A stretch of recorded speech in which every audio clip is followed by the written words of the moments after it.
প্রধানমন্ত্রী শেখ হাসিনার যে বৃক্ষরোপণ কর্মসূচি, সেই কর্মসূচির প্রেক্ষাপট থেকে সারা দেশ থেকে গাজীপুর মহানগর কৃষক লীগ দ্বিতীয় স্থান অর্জন করেছে। আমরা ঠিক অবস্থান করছি এখন গাজীপুর মহানগর কৃষক লীগের সম্মানিত সাধারণ সম্পাদক, এই ওয়ার্ড থেকে বারবার নির্বাচিত কাউন্সিলর মোহাম্মদ আব্দুল কাদির ভাইয়ের সাথে। আমরা এখন কাদির ভাইয়ের সাথে সংযুক্ত হবে এবং জানার চেষ্টা করব কিভাবে এই ধরনের একটা গুরুত্বপূর্ণ একটি অর্জন করতে গাজীপুর মহানগর কৃষক লীগ সক্ষম হয়েছে। আসসালামু আলাইকুম, বঙ্গবন্ধু ইসলামের পক্ষ থেকে আপনাকে স্বাগতম। আপনাকে ধন্যবাদ। আউযুবিল্লাহি মিনাশ শাইতানির রাজিম, বিসমিল্লাহির রহমানির রহিম।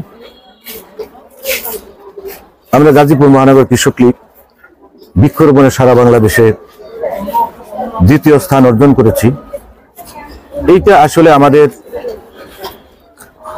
গাজীপুর এক আসনের মাননীয় সংসদ সদস্য, গণপ্রজাতন্ত্রী বাংলাদেশ সরকারের মাননীয় মুক্তিযুদ্ধ বিষয়ক মন্ত্রী, ওনার যথেষ্ট পরিমাণ সহযোগিতা ছিল এবং আমাদের মহানগর আওয়ামী লীগের সংগ্রামী সভাপতি বীর মুক্তিযোদ্ধা আলহাজ অ্যাডভোকেট আজমতুল্লাহ খান, ওনারও যথেষ্ট পরিমাণ সহযোগিতা ছিল এবং আমাদের গাজীপুর ২ আসনের মাননীয় সংসদ সদস্য, সাবেক যুব ক্রীড়া প্রতিমন্ত্রী আলহাজ জাহিদ হাসান রাসেল সাহেব, ওনারও যথেষ্ট পরিমাণ সহযোগিতা ছিল এবং আমাদের গাজীপুর সিটি কর্পোরেশনের পক্ষ থেকে আমাদেরকে যথেষ্ট পরিমাণ সহযোগিতা দিয়েছেন এবং আমাদের এই বর্তমান মহানগর আওয়ামী লীগের নবনির্বাচিত কমিটির ১ নং যুগ্ম সাধারণ সম্পাদক আলহাজ মোহাম্মদ রিপন সরকার, তারও যথেষ্ট পরিমাণ সহযোগিতা ছিল। তাদের সকলের সহযোগিতা নিয়ে এবং আমরা গাজীপুর মহানগর কৃষক লীগের সভাপতি, সাধারণ সম্পাদক এবং কার্যনির্বাহী পরিষদের যারা সদস্য ছিল তারা সহ এবং আমাদের ৯টি সাংগঠনিক থানা কৃষক লীগের সভাপতি এবং সাধারণ সম্পাদক এবং আমাদের ৫৭টি ওয়ার্ডের সভাপতি, সাধারণ সম্পাদক, সকলের সমন্বয়ে আমরা সেদিন এই করোনাকালীন অবস্থায় মাননীয় প্রধানমন্ত্রী জননেত্রী শেখ হাসিনা বৃক্ষরোপণ যে কর্মসূচি দিয়েছিলেন সেটাকে বাস্তবায়ন করার জন্য আমরা আমাদের এই গাজীপুর মহানগরের মধ্যে আনাচে কানাচে এবং বিভিন্ন স্কুল, কলেজ এবং বিশ্ববিদ্যালয়, মাদ্রাসা সহ এবং বিভিন্ন প্রতি জায়গা রাস্তাঘাট যেখানে রয়েছে সেখানে আমরা বৃক্ষরোপণ করার জন্য আমরা অংশগ্রহণ করেছিলাম এবং ব্যাপকভাবে এটা সারা বাংলাদেশের মধ্যে একটি সাড়া পেয়েছিল, যার দরুন মাননীয় প্রধানমন্ত্রী গণতন্ত্রের মানুষকে জননেত্রী শেখ হাসিনা মনে করেছেন গাজীপুর মহানগর কৃষক লীগ তারা যথেষ্ট পরিমাণ শ্রম দিয়েছে এবং যথেষ্ট পরিমাণ বৃক্ষরোপণ করেছে এবং আমাদের বাংলাদেশ কেন্দ্রীয় কৃষক লীগের সভাপতি এবং সাধারণ সম্পাদক তারা সেই বৃক্ষরোপণকে দেখভাল করেছে। দেখভাল করে তারা চিন্তা করেছে যে আসলে সত্যিকার অর্থেই গাজীপুর মহানগর কৃষক লীগ একটি শক্তিশালী সংগঠন, তাদের নেতৃত্বে এই লক্ষাধিক গাছ রোপণ করা সম্ভব হয়েছে। হয়তো বা মাননীয় প্রধানমন্ত্রী সেই হিসাব বিবেচনা করেই আমাদেরকে সারা বাংলাদেশে বৃক্ষরোপণে দ্বিতীয় স্থান অর্জন করার মানে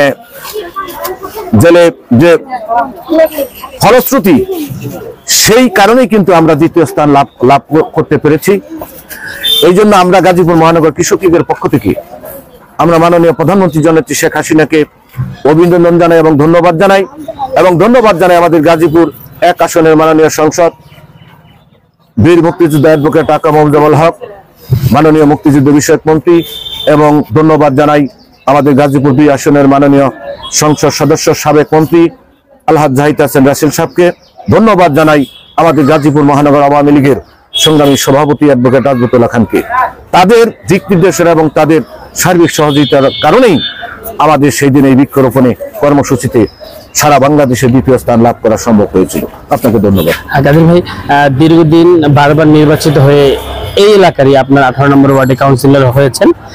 সাধারণ ভোটার এবং সাধারণ জনগণ তৃণমূল থেকে সবাই আপনাকে ভোট দিয়েছে, সেটা রাস্তার প্রতিদানও দিয়েছেন। আসলে প্রধানমন্ত্রী শেখ হাসিনা ইশতেহার দিয়েছেন রাস্তাঘাট, তারপর হচ্ছে শিক্ষা, সবকিছুর মান উন্নয়ন সমন্বয় ঘটিয়ে একজন জনপ্রতিনিধি যদি সেবার মান বাড়িয়ে জনগণের দোরগোয় পৌঁছাতে পারে, সেক্ষেত্রে আপনি সফল হয়েছেন কিনা? আপনাকে ধন্যবাদ।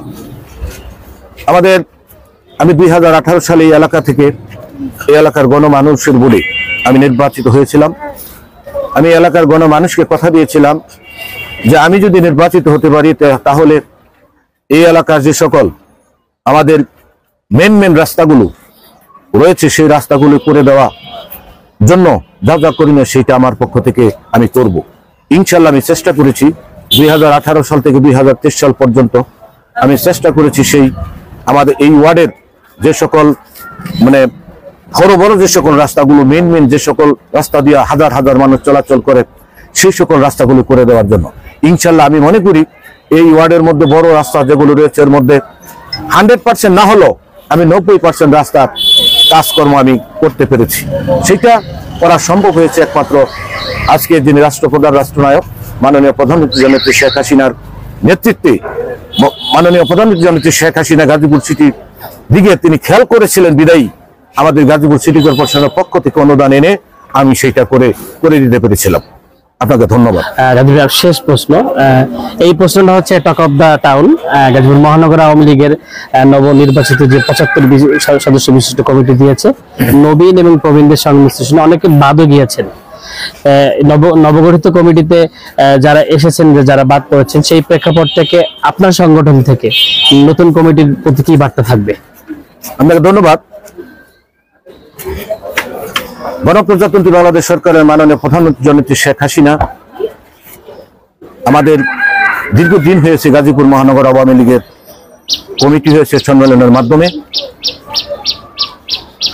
দীর্ঘদিন পরে হলো আমি মনে করি গাজীপুর মহানগর এবং আমাদের গাজীপুর 1 আসন এবং গাজীপুর 2 আসনের মাননীয় মন্ত্রী মহোদয় এবং আমাদের মহানগর আওয়ামী লীগের সভাপতি এবং সাধারণ সম্পাদকের সমন্বয়ে যে কমিটি গাজীপুর মহানগর আওয়ামী লীগকে মাননীয় প্রধানমন্ত্রী উপহার দিয়েছেন, আমি একজন সহযোগী সংগঠনের একজন কর্মী হিসাবে, নগণ্য কর্মী হিসাবে আমি মনে করি যে আসলে এটা যারা যোগ্য নেতৃত্বের মাধ্যমে গাজীপুর মহানগর আওয়ামী লীগের কমিটি, মহানগর আওয়ামী লীগের সভাপতি, সাধারণ সম্পাদক এবং আমাদের গাজীপুর 1 আসনের মাননীয় সংসদ, মাননীয় মন্ত্রী এবং প্রধানমন্ত্রীর নির্দেশনায় যে কমিটি হয়েছে, আমি এই কমিটিকে ধন্যবাদ জানাই এবং শুভেচ্ছা জানাই যে তারা একটি সুন্দর কমিটি উপহার দিয়েছে। আর এখানে আরেকটি কথা, সেটা হলো আমাদের এই মহানগরে 57টি ওয়ার্ড রয়েছে। এই 57টি ওয়ার্ডে প্রত্যেকটি ওয়ার্ডে 2-3 জন, 2-4-5 জন মহানগর আওয়ামী লীগের কমিটিতে অবস্থান রাখার মতো যোগ্যতা তাদের রয়েছে। কিন্তু আসলে প্রত্যেকটি সংগঠনের একটি রুল থাকে, সেই রুল অনুসারে এবং সংগঠনের নিয়মতান্ত্রিক অনুসারে গাজীপুর মহানগর আওয়ামী লীগ 75 সদস্য বিশিষ্ট উপরে কমিটি দেওয়া বাংলাদেশ আওয়ামী লীগের যে সংগঠন, সেই সংগঠনের যে গঠনতান্ত্রিক যে প্রক্রিয়া রয়েছে সেই প্রক্রিয়ায় সেটা নাই। যার দরুন সব ওয়ার্ড থেকে নেতা নির্বাচিত করে এই মহানগর আওয়ামী লীগ ফুল কমিটি গঠন করা সম্ভব হয়নি। এটা হয়তো যারা কাজ করে মাঠে থাকবে, একদিন যাদের মহানগর আওয়ামী লীগের কমিটিতে যাদের ঢুকার চিন্তা ভাবনা রয়েছে, তাদের কাজের গতিশীলতার মাধ্যমেই এটা আগামী দিনে সেটা প্রমাণ হবে এবং তারা আগামী দিনে সেই কমিটির অন্তর্ভুক্ত হতে পারবে। অনেকে বলেছে জাহাঙ্গীরবিহীন এই কমিটি ফলপ্রসূ হয়নি। আপনি কি মনে করেন একজন ব্যক্তি না থাকলে এই মহানগর আওয়ামী লীগ এগিয়ে যাবে না? সেটা মাননীয় প্রধানমন্ত্রী জননেত্রী শেখ হাসিনা সেটা ভালো বুঝেন। তার চেয়ে বিজ্ঞ লোক আমি মনে করি আওয়ামী লীগের মধ্যে তার কেউ নাই। এটার উত্তর উনিই দিতে পারবেন যে কারে রাখা ভালো হয়েছে, কারে রাখা ভালো হয় নাই, কে থাকলে ভালো হইতো, কে থাকলে ভালো হতো না। এটা একমাত্র মাননীয় প্রধানমন্ত্রী জননেত্রী শেখ হাসিনা, উনি আমাদের চেয়ে অনেক গুণে ভালো জানেন। জয় বাংলা, জয় বঙ্গবন্ধু, জয় হোক এদেশের মেহনতি মানুষ।